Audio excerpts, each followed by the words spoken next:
台湾呢有一天呢，如果不存在了，都是你赖清德之过，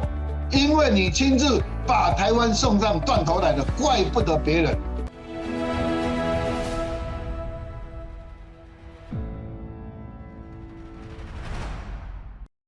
各位观众，大家好，欢迎收看《辉说明话》，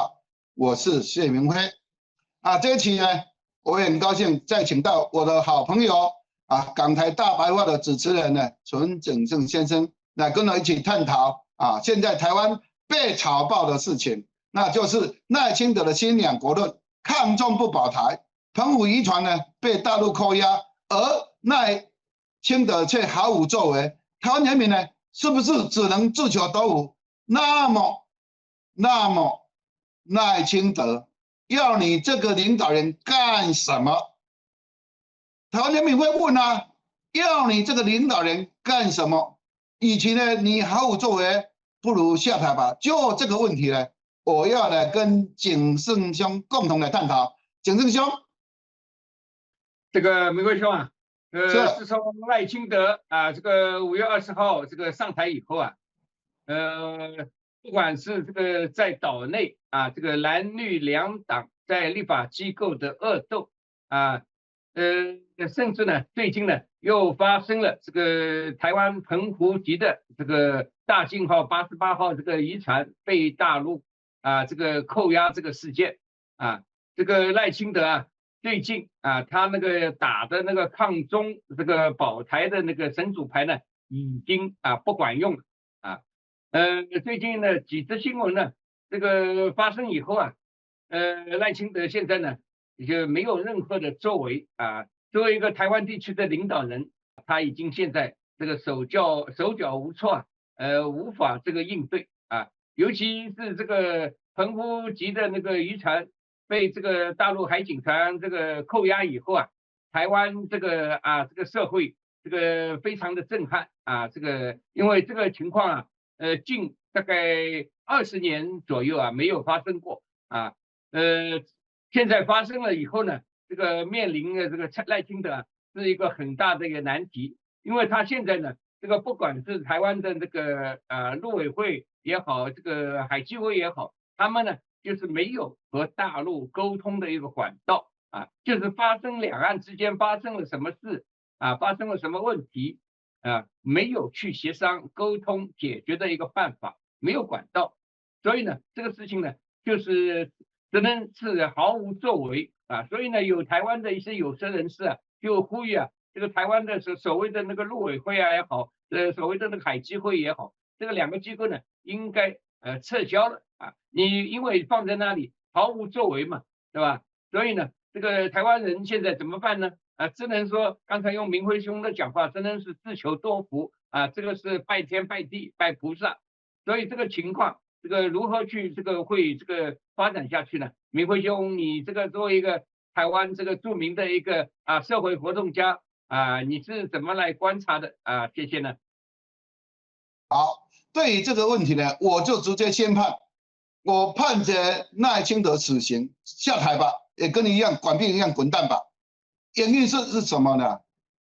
赖清德身为台湾的领导人那个交往原则就是9·2共识。既然你明知道这个政治互信呢，对于两岸和平安全是有绝对的必要的，但是你为什么去挑动大陆的敏感的神经，也就是发布了新两国论？在5·2年大家都万方期待之下，你公然的提出新两国论，两岸互不隶属，你提出来了完了以后呢，你呢马上呢那个没有完整的整个配套措施给所有你的相关部会，那这相关部会呢，当然呢就各自揣摩你的上意啦。那管碧玲呢，意识形态这次跟你一样的，马上就下令的海巡的机构呢要坚决维护台湾主权。结果台湾的海巡这边呢冲出去以后，就跟大陆的渔船呢冲突不断，造成这么多的事端，以致现在那个台湾的澎湖的渔民呢被查扣，而你却没有办法，一丝力量都没有，没有办法救援，只能光喊话，希望呢是大陆能摒除的人道精神，把人给放回来。你如果不解决政治问题，光是这些人道精神喊话有什么屁用啊？对不对？这个问题不在于人道救援啊，是在于你的政治复兴啊。你没有本啊，你根呢哪有办法？所以呢，要解决根本的问题呢，是从你的新两国论开始。那你所做的事情都荒腔走板。你既然喊出了新两国论，你抗中非常有力，那你保台呢？保台没有力嘛？你最近呢，又除了渔船被扣以外，你的那个防务部门呢，要裁撤水下啊那个环保中队，这个是水鬼部队啊，是山区作战的。你既然这样要抗中嘛，你这些武力都要裁撤掉了，那你不是叶明生，你是什么呢？对不对？所以呢，你这个真的是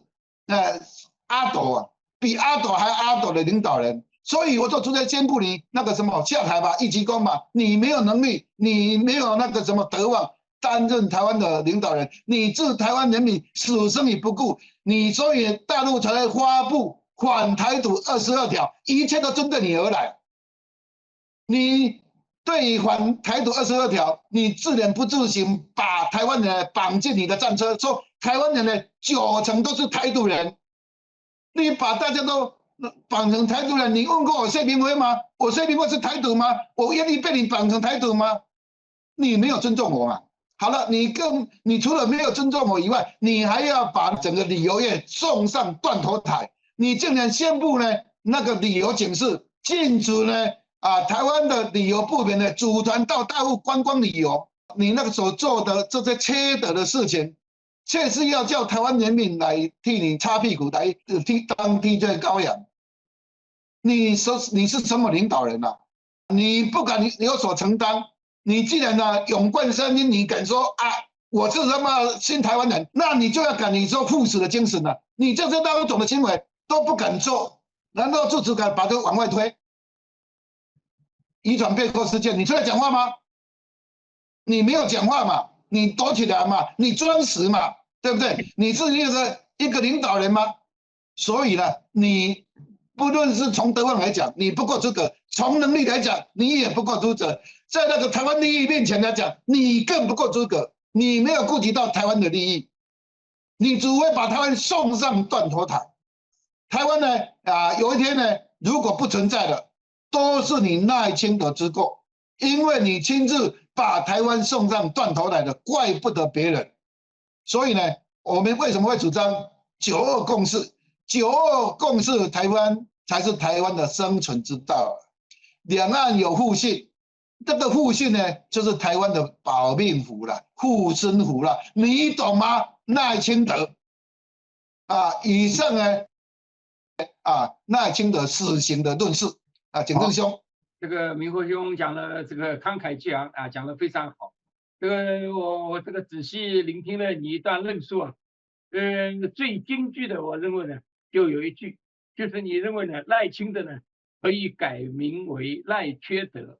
这是你的这个首创我想你这次的这个标题可以在最后就是改赖清德为赖缺德这是台湾的非常会震撼。好，谢谢。现在赖清德上台以来两岸关系非常紧张，我觉得为台湾人感到非常的那个痛惜惋惜与不幸。对于我们呢澎湖的渔船被大陆查扣事件，我表示人道性的关怀。那希望呢大陆也能善待我们这些渔民，毕竟都是一家人，毕竟呢都是两岸一家亲。而造成这个行为的罪魁祸首是赖清德，那直接呢直接找赖清德算账呢